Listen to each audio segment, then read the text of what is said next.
فیصلہ کر لیں آرزو کہ آپ دلی کے کنٹرول میں رہنا چاہتی ہیں کہ آپ اسلام آباد کے کنٹرول میں رہنا چاہتی ہیں. ہم انڈیا سے نہیں لڑنا چاہتے, لیکن اگر آپ ہم سے لڑیں گے تو پھر لڑ کے مر جانا بھی جو ہے نا اسی میں عزت ہوتی ہے. اگر پاکستان کے نیوکلیئر ویپنز نہ ہوتے تو یقین کریں کہ یہ جو ایک اسٹریٹجک امبیلنس ہونا تھا, یہ اس نے بھارت کا جو کانفیڈنس تھا وہ. چیمہ صاحب میں آپ سے پوچھ رہی تھی کہ جو آپ بنگلہ دیش کی بات کر رہے تھے, جو آپ بات کر رہے تھے کہ ان کو الگ کر دیا گیا بھارت کی طرف سے یا جہاں سے بھی کچھ ہوا, لیکن اس میں بہت سے لوگ آپ بتا چکے ہیں ہمارے چینلز پہ آ کے بھی اور بھارت کے چینلز پہ آ کے بھی کہ اس میں بہت ساری غلطی جو تھی وہ پاکستان کی اپنی تھی, کہ کس طرح سے انہوں نے وہاں کے لوگوں کے ساتھ سلوک رکھا, کس طرح سے ان سے بات کی, کس طرح سے ان کا حق مارا. اور یہ اور بات ہے کہ ٹھیک ہے جب انہیں ضرورت تھی یا وہ تھا تو بھارت نے ان کا ساتھ دے دیا, وہ ایک الگ چیز ہے, لیکن شروع تو ہم نے ہی کیا نا. اگر ہم یہ کمزوری نہ دکھاتے تو وہ نہ الگ ہوتے, نہ کسی کو موقع لگتا کہ وہ ان کا ساتھ دے اور ان کو الگ کروا دے. تو اپنی غلطی بھی ہمیں تھوڑی سی ماننی چاہیے. لیکن آپ ابھی بھی یہ سمجھتے ہیں کہ اب اس سال پہ جتنے بھی سال نکل گئے ہیں, اس میں اگر آپ 1998 سے اس کو کاؤنٹ کریں 23-24 سال میں, آپ کو لگ رہا ہے کہ پاکستان مضبوط ہوا ہے یا پاکستان مزید کمزور ہو گیا ہے کہ ہمیں اس کی حفاظت کرنی پڑتی ہے؟ اور میرا نہیں خیال کہ یہ نیوکلیئر ویپنز جو ہے وہ کسی بھی ملک کو مضبوطی دیتے ہیں, کیونکہ ہم ہر وقت اس کی حفاظت میں لگے رہتے ہیں, ہر وقت ہمیں یہی خطرہ رہتا ہے کوئی لے لے گا. اور بھارت کے ساتھ اگر آپ مقابلہ کرتے ہیں کسی بھی چیز کا, اکانومی میں یا کسی چیز میں, تو وہ ہو نہیں سکتا, کیونکہ وہ ہم سے کہیں زیادہ بڑا ملک ہے اور ان کے پاس کئی زیادہ ہم سے زیادہ جو ہے وہ سورسز ہے, ریسورسز وہ اپنا استعمال کرتے ہیں اور اپنے آپ کو وہ اسٹرانگ بناتے ہیں. ہمیں اسی میں رہنا چاہیے جیسے بنگلہ دیش رہتا ہے. بنگلہ دیش کبھی کسی کے ساتھ کمپیئر نہیں کرتا. آپ کو لگتا ہے کیسا ہونا چاہیے؟ دیکھیے, پہلی جو بات آپ نے بنگلہ دیش کی, ہر ملک کے انٹرنل معاملات ہوتے ہیں کچھ نہ کچھ. ہماری طرف سے زیادتیاں ہوئی, نہیں ہونی چاہیے تھی, بہت بہتر طریقے سے ڈیل کیا جا سکتا تھا, لیکن اس وقت کی لیڈرشپ نہ کر سکی. اس کا کیا یہ مطلب ہے کہ دوسرا ملک جو ہے وہ آپ کے ملک میں گھس کے جو ہے وہ نان اسٹیٹ ایکٹرز کو ڈیولپ کرے؟ کیا اس کا یہ بھی طریقہ کار ہے؟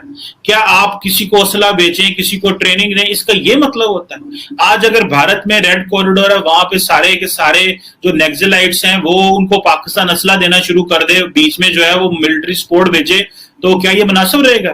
نہیں رہے گا. اگلے دن میں دیکھ رہا تھا کہ بھارت کے فوجیوں کو, لا انفورسمنٹ کے لوگوں کو نیکزلائٹ رہا کر رہے ہیں, پکڑ لیتے ہیں وہ فوجیوں کو. ٹھیک ہے, سو یہ چیزیں جو ہیں یہ ممالک میں ہوتا ہے, اور ہم نے وہ ٹیکنیکلی ایک حصہ کہاں دوسرا حصہ کہاں مسائل پیدا ہو گئے, ہمارے اپنے قصور بھی ہیں, لیکن کسی کو تو نہیں حق پہنچتا ایک سوورن ملک کے اندر انٹرنیشنل لا کی وائلیشن کرے. یہ تو ایک کھلی کتاب ہے ایک چیز. دوسرا آپ کہتی ہیں جناب کہ ہم ان کی رکھوالی کر رہے ہیں. بھائی ان کی رکھوالی کرنا زیادہ آسان ہے بجائے اس کے کہ سارا ملک ہی بھارت کو دے بیٹھے, یا ایک جو ملک ہے وہ یہ کہے کہ بھائی اب تو ان کو ہم نے جو ہے وہ جو جس طرح مرضی ٹریٹ کرے. دیکھیں ہم نے ایک چیز کا فیصلہ کیا ہے, اور وہ یہ فیصلہ کیا ہے کہ ہم نے بنگلہ دیش, سری لنکا, نیپال, بھوٹان کی طرح نہیں رہنا کہ جب جس کا دل کرے انڈیا کے یار یہ بنگلہ دیش میں یہ کر دو, یہ جو ہے وہ سری لنکا میں تاملز کو جو ہے وہ سپورٹ کرو, اس ملک میں یہ کر دو, اس ملک میں وہ کر دو.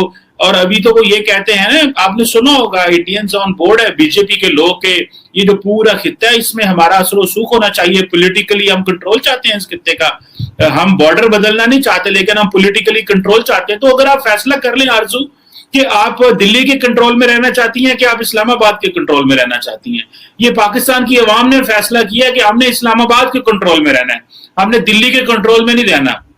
اور ہم آج ایک ریسپانسبل آنریبل ملک کی حیثیت سے چیزوں کو دیکھ رہے ہیں. نیوکلیئر ویپن بنانے اور اس کی سیکیورٹی پہ اتنا خرچہ نہیں ہے. اگر آپ فائنینشلی مضبوط ہوں, آپ کی لیڈرشپ نے غلط فیصلے نہ کیے ہوں, ملک کے حالات, اکانومی چلتی رہے, انڈسٹری چلتی رہے, تو نیوکلیئر ویپن رکھنا کوئی اتنا, ہمیں کتنا پیسہ لگا تھا نیوکلیئر ویپن بنانے میں؟ 4 ملین 5 ملین ڈالر لگ گئے ہوں گے, سوری 400-500 ملین ڈالر لگ گیا ہوگا, $1 بلین اس دور میں لگ گیا. اس کی کیا ویلیو ہے؟ پوائنٹ یہ ہے کہ اس کے بدلے میں آپ کی سینس آف سیکورٹی کتنی بڑی ہے. اس کے بدلے میں اگر آپ کے پاس یہ پتا ہو کہ یار آج انڈیا حملہ کر دے گا, آج انڈیا حملہ کرے گا, آج یہاں پہ ہوگا, تو بھائی یہ تو کوئی بات نہیں ہے. ہم انڈیا سے نہیں لڑنا چاہتے, لیکن اگر آپ ہم سے لڑیں گے تو پھر لڑ کے مر جانا بھی جو ہے نا اسی میں عزت ہوتی ہے. جھک کے رہنا اور خاموش رہنا. تو سر یہ والی غیرت 71 میں کہاں گئی تھی جو آپ کہہ رہے ہیں کہ لڑ کے مر جانا؟ دیکھیں اس وقت کیوں ہتھیار ڈال دیے تھے؟ دیکھیں ایک چیز یاد رکھیں, دنیا میں آپ ہر دفعہ ہر جگہ ایک جیسا نہیں ہوتا. دو چیزیں ہوتی ہیں, ایک ہوتا ہے کہ آپ موقع کی مناسبت سے ڈیل کریں, ایک ہوتا ہے کہ آپ جو ہے جنہوں پنجابی کہتے ہیں انے واہ پہ جاؤ. چائنا انڈیا نے امریکہ جو ہے وہ افغانستان میں کیا کر کے جا رہا ہے؟ گھٹنے ٹیک کے نہیں جا رہا بھائی, گھٹنے ٹیک کے جا رہا ہے نا. کبھی ہمارے ترلے کر رہا ہوتا ہے, کبھی افغانیوں کے, کبھی ایرانیوں کے, چائنا کے ہماری مدد کرو, سانو کڈو. ٹھیک ہے جی, اور ہم کیا کر رہے ہیں؟ ہم ان کی مدد کر رہے ہیں ان کے آنریبل ایگزٹ میں. ان کی آنریبل ایگزٹ میں آج ہم امریکہ کی مدد کر رہے ہیں, دنیا کی سپر پاور ہے, اور آگے ہمارے پاس بیٹھی رہتی کہ ہمارا یہ مسئلہ حل کرا دے طالبان. دیکھیے اس وقت کیا ان لوگوں کو مروا لیتے؟ کیا وہاں پہ لڑکے جو 93,000 وہ باتیں کرتے ہیں, یا وہاں پہ جو لوگ ہمارے شہید ہوئے, کیا ان سب کو مروا لیتے وہاں پہ؟ یہ کون سی لیکن سر پھر ابھی آپ کی پالیسی کیوں چینج ہے؟ ابھی آپ کیوں کہہ رہے ہیں کہ لڑ مرے؟ لیکن میں یہی بات آپ سے پوچھنا چاہ رہی ہوں کہ ہمارے یہاں کے بہت سے اسکالرز ہیں, ہمارے یہاں بہت سے ٹیچرز ہیں اور سائنٹسٹ ہیں, وہ کہتے ہیں کہ جو ہم نے نیوکلیر ایسٹس بنائے, جو ویپنز بنائے, وہ پاکستان کو نہیں بنانے چاہیے تھے, اور وہی پیسہ جو تھا لوگوں پہ لگ سکتا تھا اور پاکستان آگے بڑھ سکتا تھا. اس کی وجہ سے ان کا یعنی کہنا ہے, میرا نہیں, ان کا کہنا ہے کہ اس کی وجہ سے پاکستان کو اور بھی زیادہ پرابلمز دیکھنی پڑی. اور سب سے بڑھ کر جنہوں نے بنایا تھا ڈاکٹر قدیر, ان کو کس طرح سے بند کیا گیا, ان سے مل نہیں سکتے. کئی طرح کے سکینڈلز ان کے اوپر بنے جو کہاں تک صحیح ہے میں نہیں جانتی, لیکن ہوا. پاکستان کا نام خراب ہی ہوا نا. اور اب شیخ رشید کہتے ہیں پاؤ کے بھی بنا لیے ہم نے.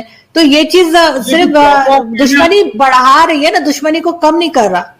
یہ جو پاؤ والے ہیں نا, یہ ہم نے اکیلے نے نہیں بنائے ہوئے یہ, لیکن پرابلم یہ ہے کہ یہ پاؤ اور آدھا کلو والوں کی یہ جو زبان ہے نا, یہ انڈیا اور پاکستان میں بولی جاتی ہے. ٹھیک ہے, یہ چھوٹے چھوٹے پٹاخے یہ امریکہ نے بھی بنائے اور دنیا نے بھی بنائے ہوئے ہیں. ٹھیک ہے, لیکن ان کا جب نیوکلیر ویپن آپ ہوتا ہے تو آپ کو بڑا کیئرفلی اس کی بات کرنی ہوتی ہے. اب ہر جگہ نہیں بولنا شروع کر دیتے کہ ذرا جی گل ہوئی کڈو بم تے سی مارنے, اس طرح نہیں پھر بولا جاتا. چیزیں تھوڑے اور انداز سے. دیکھیے بنگلہ دیش میں کیا ہوا, وہ ایک ہسٹری ہے. ٹھیک ہے, ہم نے اپنی کمزوریاں دکھائیں, ان کمزوریوں, اور دوسری بات یہ ہے کہ وہاں پولیٹیکل ایشوز تھے, بیلنس آف پاور تھا, اپنے پاور سے اس طرح شیئر نہیں کی تھی, ایک ٹرو مینڈیٹ نہیں تھا سوسائٹی کا. اگر ذوالفقار علی بھٹو بنگلہ دیش کے لوگوں کا مینڈیٹ مانگ لیتے اور یہ نہ کہتے ادھر تم ادھر ہم, تو بہت ساری چیزیں بچ بھی سکتی تھی. تو یہ ایک اگر لیڈر نے غلط حرکت کر لی تو اس کا ضروری نہیں ہے کہ ساری نیشن اس کا خمیازہ بھگتے, چاہے ان کے بدلے ہیں. دیکھیے ان کو مارکیٹ, بڑی مارکیٹ کہا جاتا ہے, دنیا ان کو ایک اچھے انداز سے دیکھتی ہے, اس کی ریسپیکٹ کریں. اگر انہوں نے کووڈ ویکسین بنائی, میں تو اس کے حق میں بھی بولا. میں یہ نہیں کہتا کہ بھائی آپ کسی کی دشمن کی بھی, کسی کی بھی, جب کوئی کام کرے, اچھا کام کرے, اس کی تعریف کریں, اچھے طریقے سے اس کو یاد کریں. لیکن یہ مطلب یہ نہیں کہ اوتھے جناب واہ واہ ہو گئی ہے, اوتھے بڑے رولے پہ آ گئے نے.